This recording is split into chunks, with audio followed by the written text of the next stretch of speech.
Welcome back to Hot Water Wrestling for a Blu-ray update plus a rebooking of WrestleMania 27. Here is my Blu-ray copy of WrestleMania 27. And yeah, for all you guys who jumped all over me when I mislabeled my review WrestleMania 28, I'm sorry. Go fuck yourself for being such a troll. But you can take this.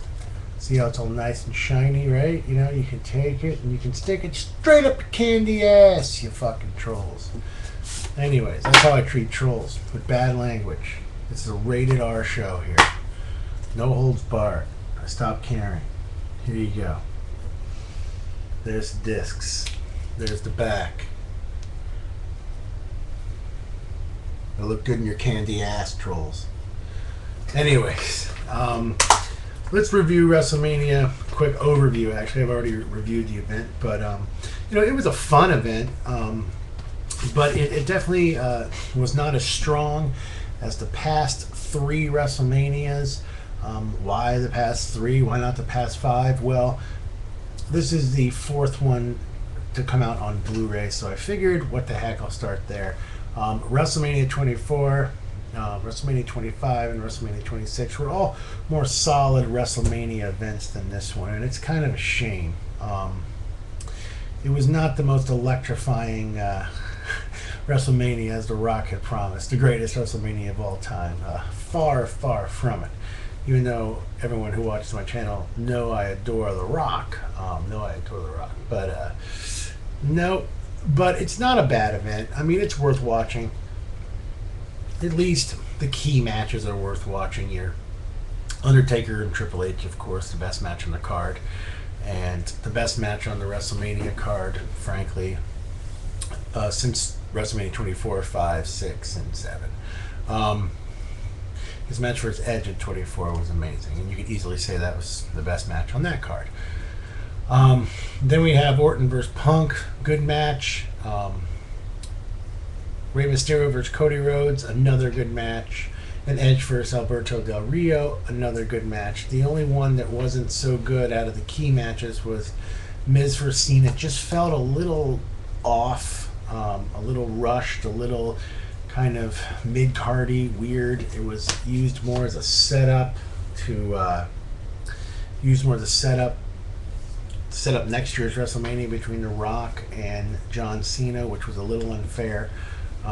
So I would have to say that would be the weakest key event on here.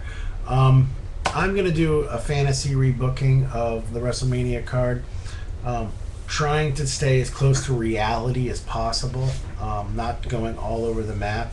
I'm going to kind of pretend that I'm just going to take what happened here and sort of rearrange it. I have one small thing that I've done, taken the creative liberty, and that is, let me get my rebooking. We're pretending here in my fantasy booking that Kofi Kingston never lost his Intercontinental title to Wade Barrett. I believe that's who he lost it to. Forgive me if I'm wrong. But if he was still the Intercontinental Champion, the event would start off with The Rock cutting a promo just like he did, leave that completely intact. But the first match of the night would be Jack Swagger versus Kofi Kingston for the Intercontinental title. Why? Well, if you've watched these guys fight on SmackDown, and I think they did Raw this week. Yeah, on Monday Night Raw they had a match. But especially their SmackDown matches from a few months ago were excellent, excellent TV matches. And some of them pay-per-view worthy. I mean, just really entertaining, good wrestling matches. Everything you want in a wrestling match if you're a fan of wrestling and not just freaking theatrics and gimmicks. Okay? So I think they'll start WrestleMania off with this solid, good wrestling match for the gold. Would be a great way to do it. And I'm going to put Jack Swagger over here. He's going to win the match. Okay? The next we would have Rey Mysterio versus Cody Rhodes. That match would go on, and I'm booking these matches. I'm not worrying about any backstage segments or any of that. We're going to leave that all intact. Okay? So Rey Mysterio versus Cody Rhodes would be next. And then next we would have our 6-person diva match, leave it completely intact with Snooki and all the horribleness that it was. But it's WrestleMania. They always have to throw celebrities on the card. I'm going to leave it intact.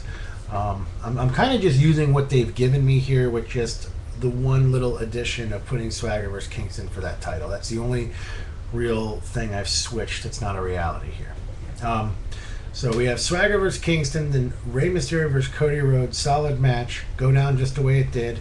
6-person diva match. You know, let's say that it improves a little bit, okay? But basically a throwaway, goes down the way it did. Then next, we're really going to hit them hard. Next, I would have The Rock come out, cut a little promo, maybe a little riffraff against John Cena, maybe get the crowd fired up. I think The Rock should have come out mid-show at WrestleMania where he didn't. He came out at the beginning and made a big explosion, and then he didn't return all the way till the end. I'm going to have him come out here. And then we're going to have our Michael Cole versus Jerry Lawler match, which could have been so much better. So much better. So we'll rebook that match to actually have Lawler go over Cole. And for the sake of the rest of the WWE, okay, we're going to end this feud tonight. And we're going to have Jerry Lawler just beat Cole to a bloody pulp. We're going to have blood. It's my booking. Cole's bleeding. Lawler kicks his ass. Everyone's cheering, going nuts. Lawler destroys his plexiglass booth.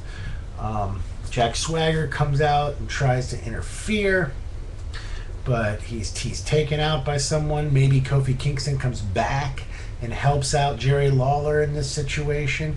Maybe Jim Ross helps out Jerry Lawler in this situation.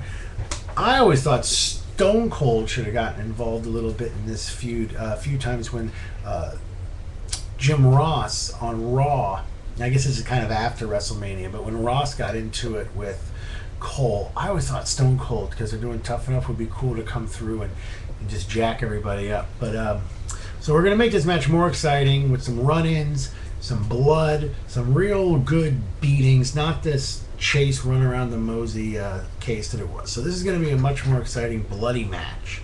Okay, then we're going to have Randy Orton versus CM Punk. Solid match. Okay, do that feud. Great. Randy Orton versus Punk. Then we're going to go with our 8-man tag match, the Core. Okay, versus all those guys, except for, of course, I've taken Kofi Kingston out of that match and put him in the first match on the card. I'm replacing him in this match with Evan Bourne. I believe Evan Bourne was back from his injury by then. If he's not back by his injury, if he wasn't back from his injury by then, I might use this to introduce Mr. Sin Cara, or perhaps we'll just go with good old Daniel Bryan, who did not make my list, even though I think he's phenomenal. I just didn't have a place for him to fit in there. So we will have that. Then next, we're going to have Edge versus Alberto Del Rio for the World Heavyweight Championship.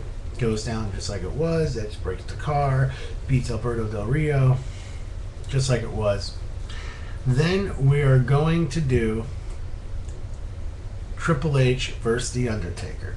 Yeah, and I know a lot of people will say, you gotta close the event with this match. You gotta close the event with this match.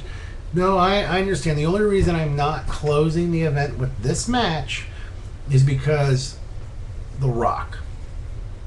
Because he came out at the end of WrestleMania, as it should be. It's fitting this year. Every year, this Taker match should have closed WrestleMania. We all know that. But this year, I'm not having it close it because of The Rock's involvement and the stipulations here. So we're going to have the Taker versus Triple H. Then we're going to go with Cena versus The Miz to wrap it all up. This is going to be a much better match, much better pacing. We're going to take a little more time with this match. The match felt very rushed and very kind of disjointed and out of place. And like I said, it was almost like a Monday Night Raw moment where they just set something up. It was very, very strange and bothered me. So I completely rebooked the match, give it better pacing, have a better threshold of, kind of urgency there, and really, have these guys do the best match they possibly could. of course, we're going to have The Rock run in and ruin it for John Cena. Miz is going to retain. We're going to have a Rock Cena face-off, and I'm going to actually have them do a little fighting here. You know, nothing huge, kind of like what already happened. And then that'll be our end to WrestleMania. So that's Hot Water Wrestling's fantasy booking. I might have been really bad at doing that. I don't know why I rebooked this. It's just a harebrained idea I got at the last minute. I've realized that Sheamus is not on my card. Was he involved in one of these matches that I'm completely overlooking?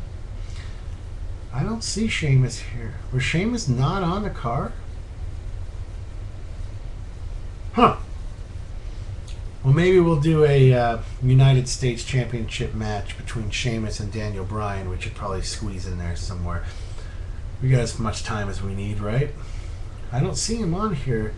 Please tell me what I'm missing. Was Sheamus just not on this? I guess he wasn't. That is a shame Sheamus wasn't on here. Well, anyways, guys, I hope you enjoyed this, whatever it was.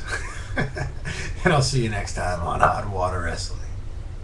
Go Heat!